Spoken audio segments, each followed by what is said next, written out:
Welcome back to HGC North American Open Division Cup number 2. Team Newmerics, they're starting to look more and more like the team to beat. Very impressive play. We just saw them take down Do You Know and a 2-0. Cav, we're going to continue to follow them. That's been a very fun team to watch so far.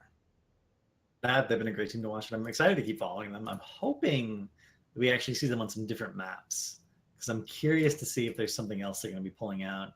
And, it's going to come down to who they go up against. But it is going to be Braxis banned again. Mm-hmm. And then Sky Temple banned again. RIP. And then Infernal Shrines picked up by Necrodancers. So it's going to be the same map. But hopefully Necrodancers finished their set a while ago. So if they were watching the stream, maybe they saw some things that they're like, oh, they didn't do this or they didn't do that or they prefer this on this map. Maybe they'll come in with a plan here that we can hopefully see a very even game. Well, see, I'm looking at it the other way, because I'm hoping Necrodancers didn't see it, because if I just saw how Newmerics played Infernal Shrines, I don't know if that's the battleground I'm picking. Unless I feel like that's just my strongest map.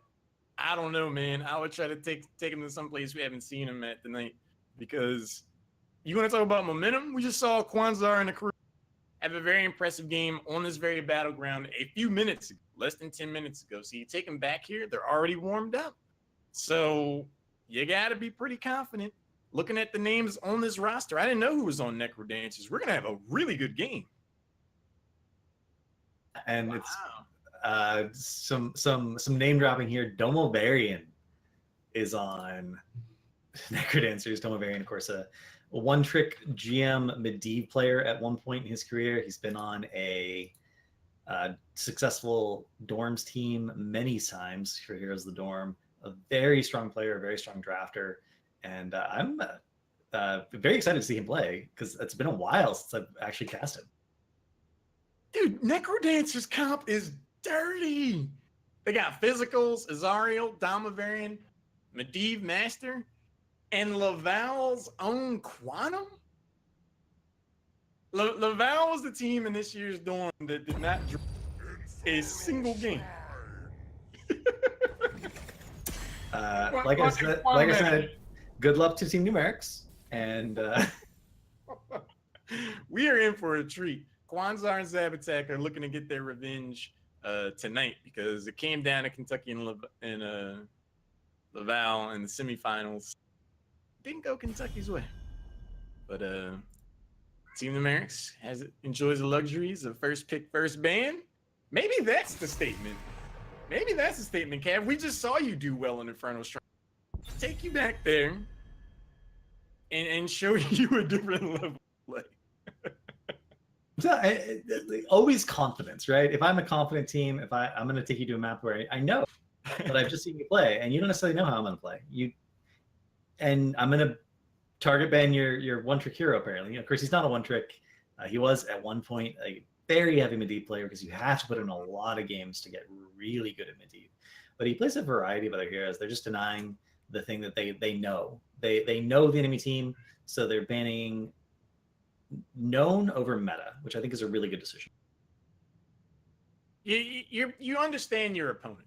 I agree. Take some of those options away. Infernal Shrines is where a well-played Medivh is a nightmare.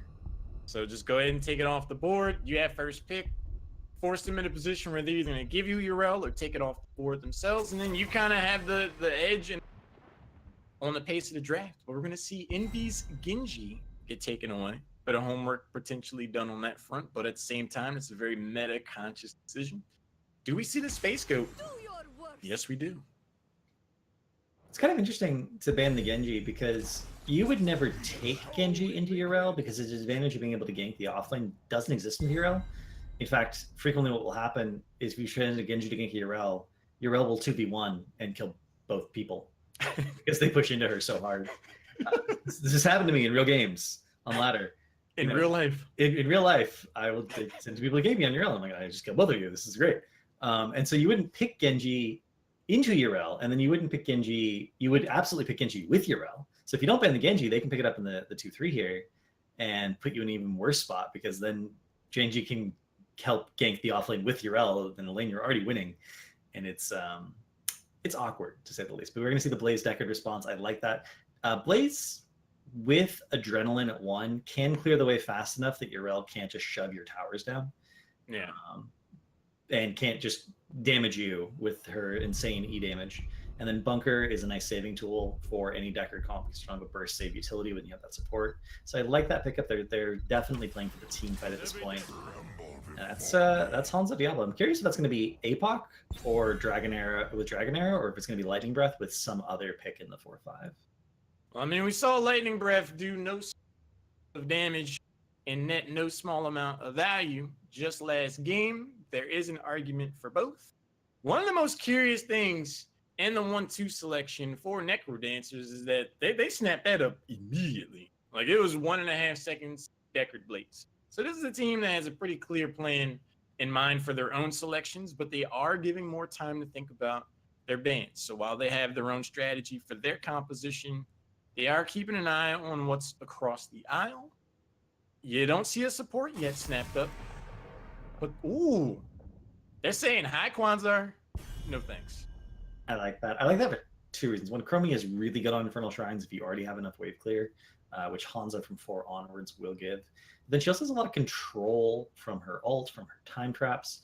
And then it's also, they know Kwanzaa plays it, right? Everyone, right. I think at the amateur scene at this point knows Kwanzaa plays Chromie. So it's good on the map. It's good against the comp that they have. And it's, ooh.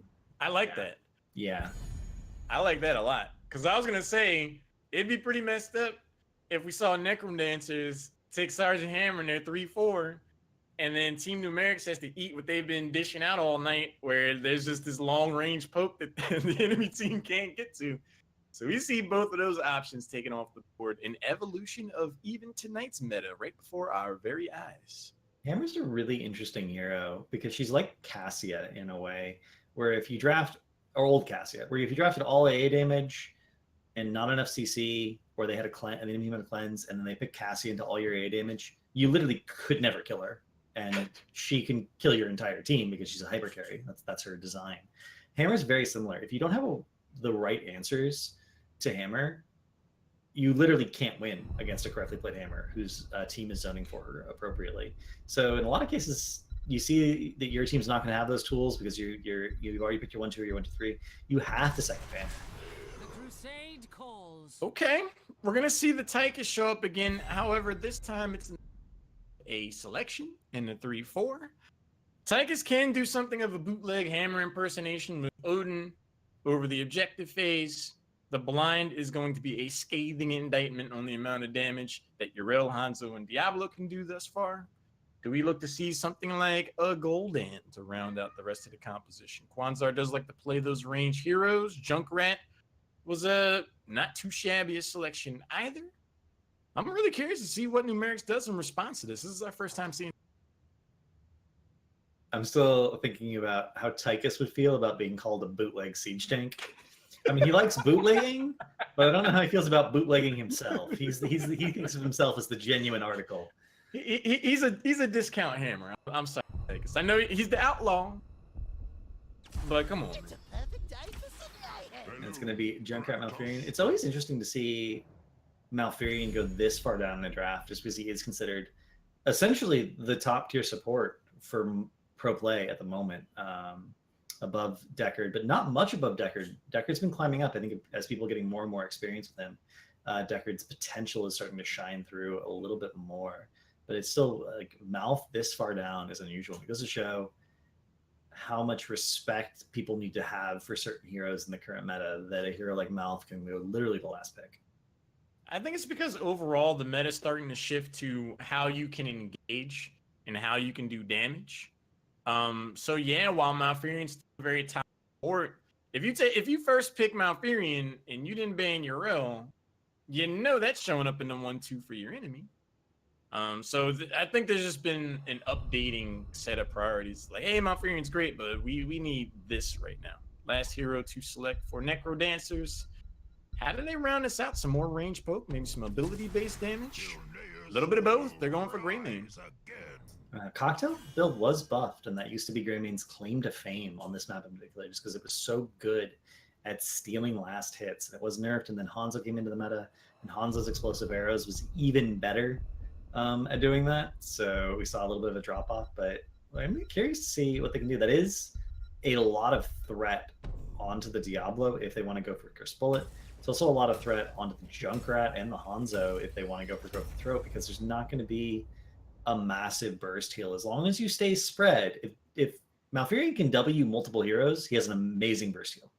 Right? If he hits 4 or 5, if he hits 3, 4, or 5 people with his W with Moonfire, and he has a heal running on someone, that's a lot of healing. But if it's one person and you're correctly spaced, so it can only be one person, that's a little different. And Doma Variant's team has that competitive experience where they stay spread. They keep their spacing really respectable. I think we're going to be in for an absolute treat here, Kev. For anyone who hasn't very long or hasn't seen long-term amateur level pro-am play, what we're basically about to watch is 2 super teams that are formed out of some really strong players. I think the first 5 minutes of this game is going to tell us a lot about how the rest of the series is going to go. As impressive as we've seen Team Newmerics be, just off this roster alone, Necrodancers, that's going to be scary. But first game of the series, on the left, we've got Team Newmerics. Caesar Salad's on Malfurion. Yrel is being played by Zabatak. Astaroth will be shadow charging again on Diablo. Envy this time is playing Junkrat because Hanzo is going to be slinging arrows thanks to Kwanzaa. And on the right-hand side of the map, we have those Necrodancers, Physicals on Tychus, Doma Variant and Greymane, Azariel on Blaze Quantum, on Deckard, and Huff Money on Draw. I want Huff Money to play Gazlo one game. I think Huff Money is the only player I don't specifically know. But the be among the ranks of a team like they gotta be pretty on the ball. Now the team looking to jump too far in. There's the root. There's the poke Kwanzaa. Dismiss the arrow. A little bit of poke damage is already on the flank. Look at Propulsion if he can. But right now we're just seeing trading barbs and a bit of respect afforded to both teams. I love that synergy. The trap in the bush, as soon as someone steps on it, Kwanzaa instantly W's, gets 4 stacks on his level 1 talent. That's the thing you need to be looking out for constantly, is how can I help someone get next to a wall or CC someone near a wall so that my Hanzo can get a lot of W stacks and a lot of W damage. Wow, Kwanzaa not able to rotate there. Doma Variant with the aggressive rotation gets him some free time, forces him to trade over the wall for safety. Very aggressive play from Necrodancers. Yeah, that's some burst they didn't see in the last series, for sure. But one of the really cool things about having a team that has kind of flexibility is Kwanzaa is a very good Junkrat player. So he knows what Junkrat can do. So when he does see a root, he knows to throw the arrows out he needs to. Because he has that in-depth understanding of a different hero that he's not controlling in the team. And that's where you start to see that higher level of synergy. And then goes in, a little bit of a scrap, physical steps forward, throws a grenade, Doma Variant, showed he knows how to get burst. Greymane opts not to jump in there. Again, Kev, more trading of barbs. Both offlaners rotating down. A little bit of a dismount from Yrel and the rotation back up. A lot of rotation control from both teams so far this game. And that's the thing you need to be paying attention to in this early game. Controlling your rotations. Where are the minions? We're missing the minions. How long till the next wave clashes? We know waves clash at 24 and 54 seconds. That's something that teams just know. That's when mid comes together. You have to be there to catch it, and then you have to make sure you're elsewhere. So you have these specific windows for when you can rotate, and it's all related to the clock. And we're seeing, actually, Necrodancers just do so much better at it. They're not a lot ahead.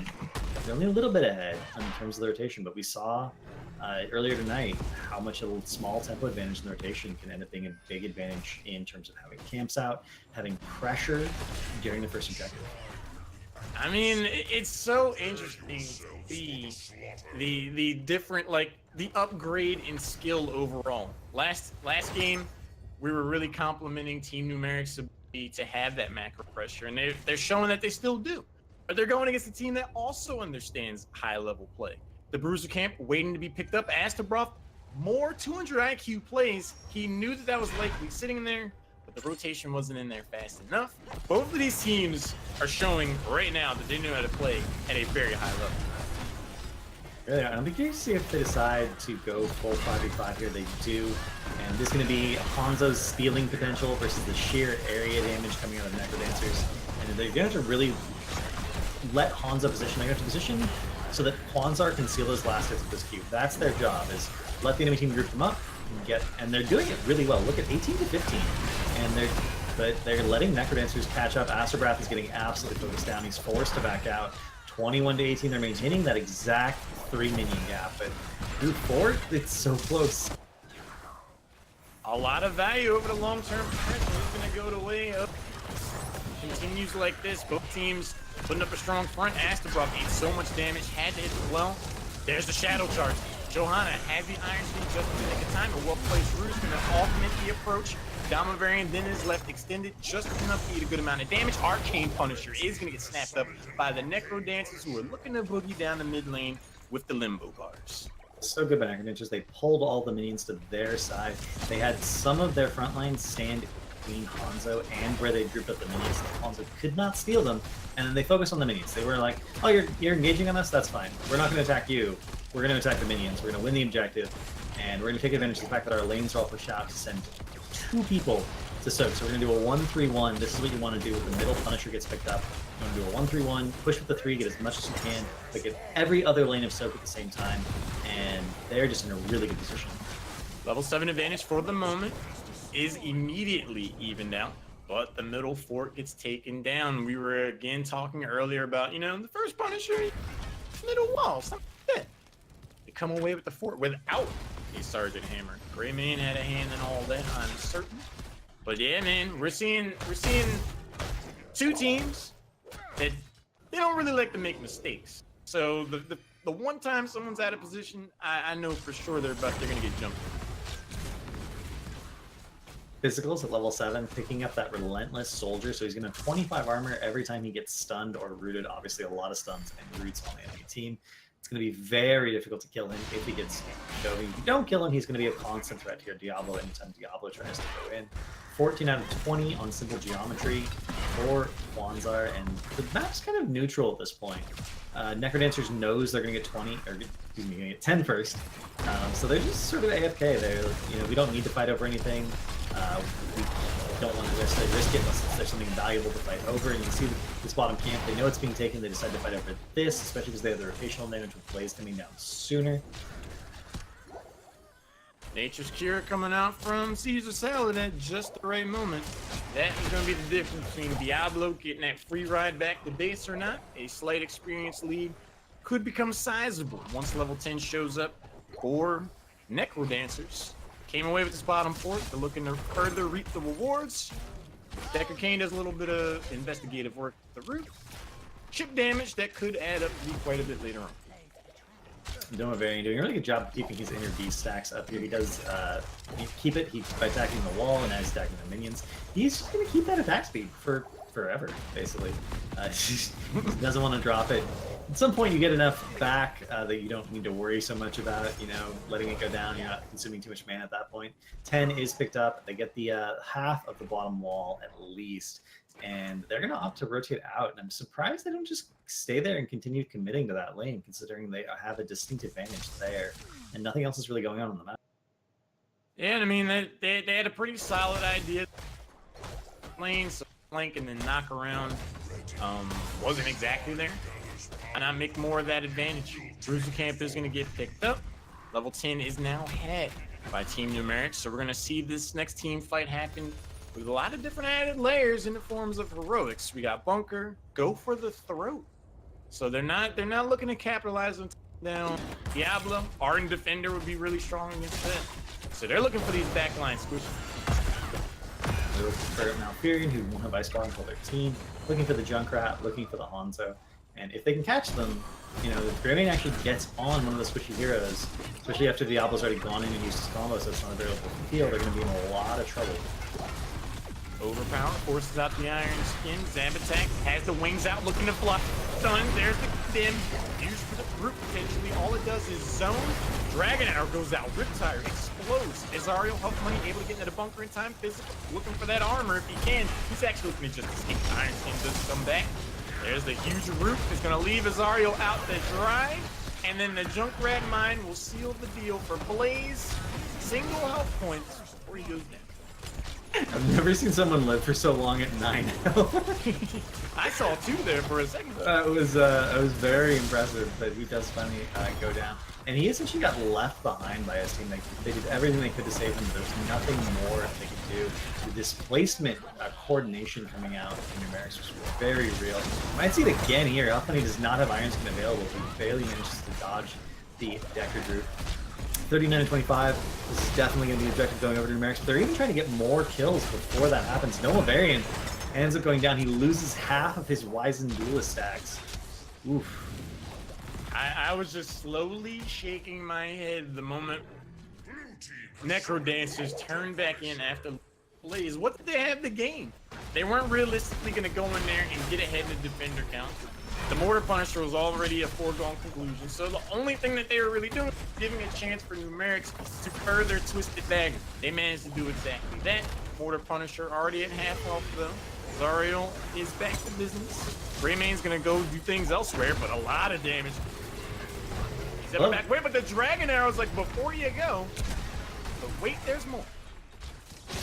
I love these aggressive arrows. They're essentially burning their heroics on cooldown when they already have this advantage. They know they're not going to fight for a while after this goes down.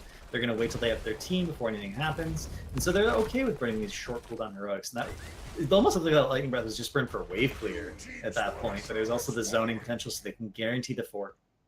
Really good decision making.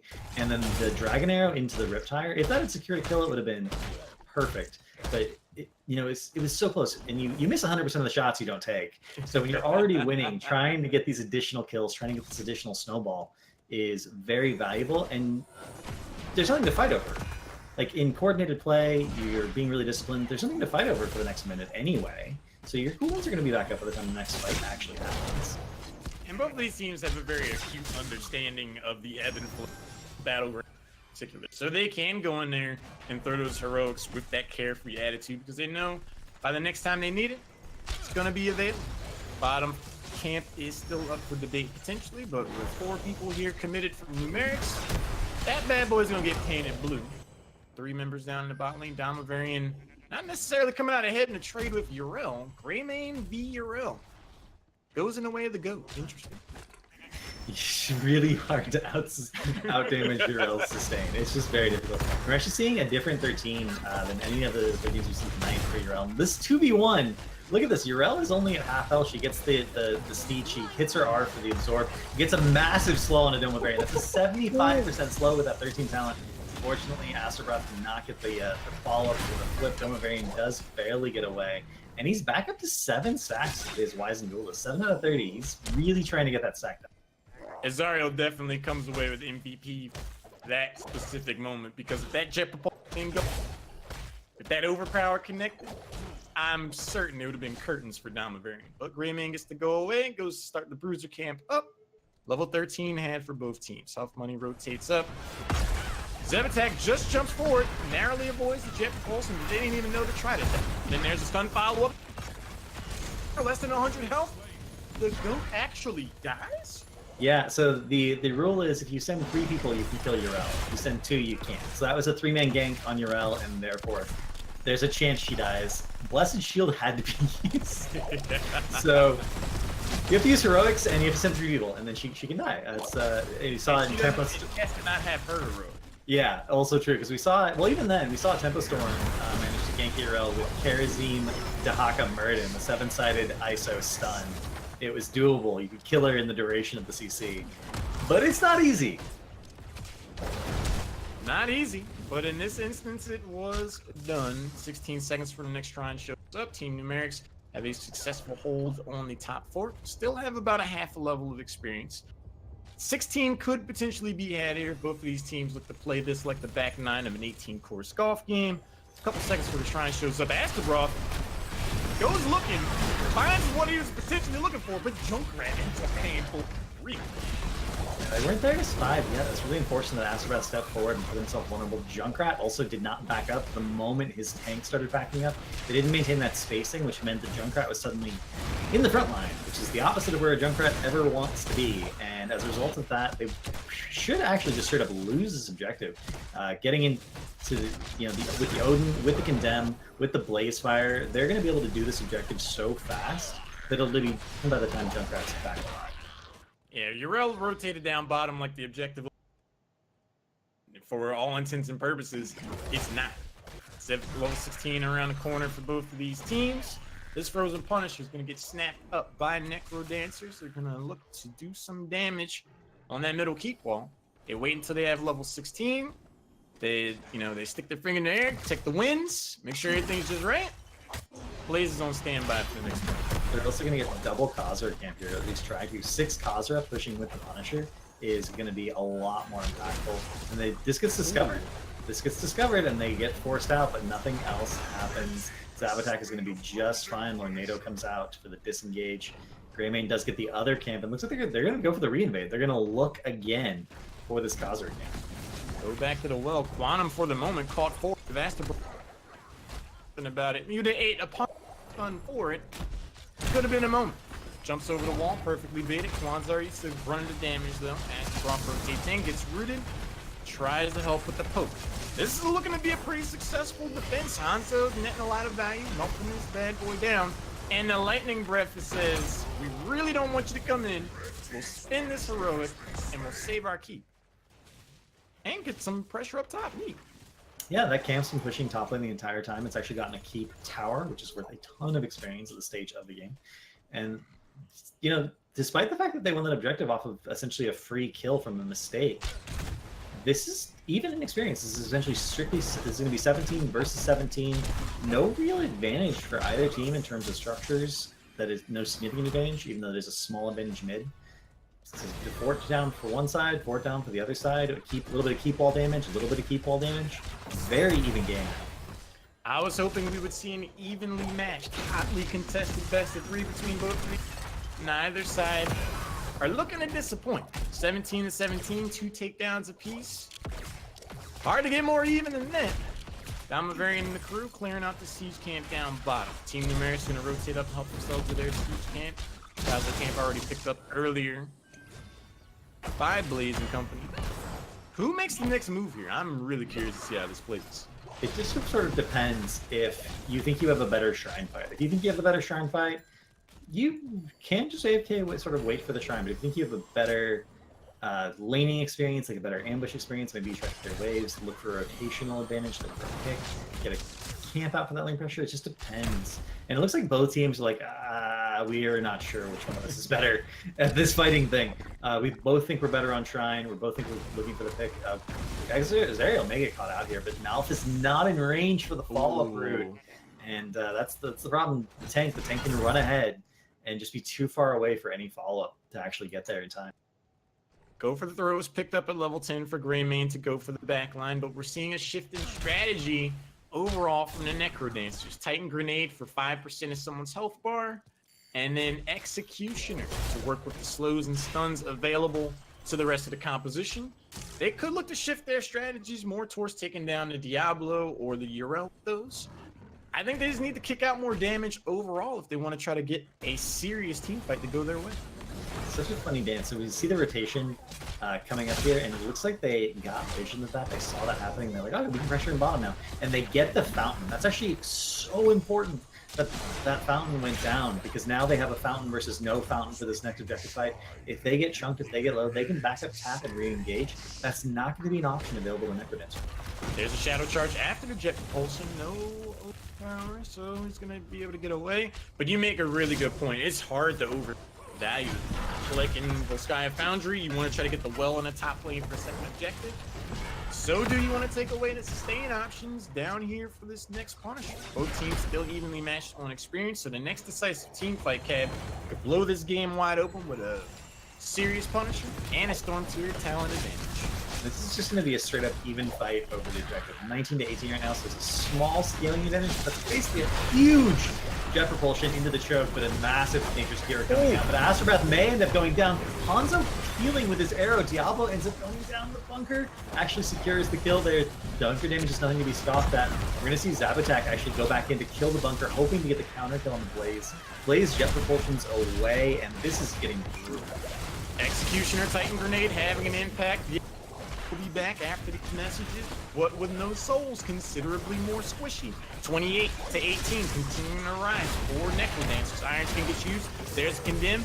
Unstoppable Lightning Breath just to force back the members of the Necrodancers. But they have room to breathe. They can step back. They have Blaze to throw damage over the wall to try to steal these defenders away. They've successfully done it so far. Shadow Charge overpower. They cannot get the kill to follow up though. It's going to be 38 to 38 the next two. Oh, wow. 38 to 39. And, oh, Necrodancers barely gets that. Literally by 2, despite everything. Yrel finally ends up going down. They even get the kill there as they get the objective. And killing Yrel is not the easiest thing in the world to do. With the wall open, this fort is already dead. They just need to back up, give the fort completely, try to soak another lane to get 20 while they after they jump it at keep here.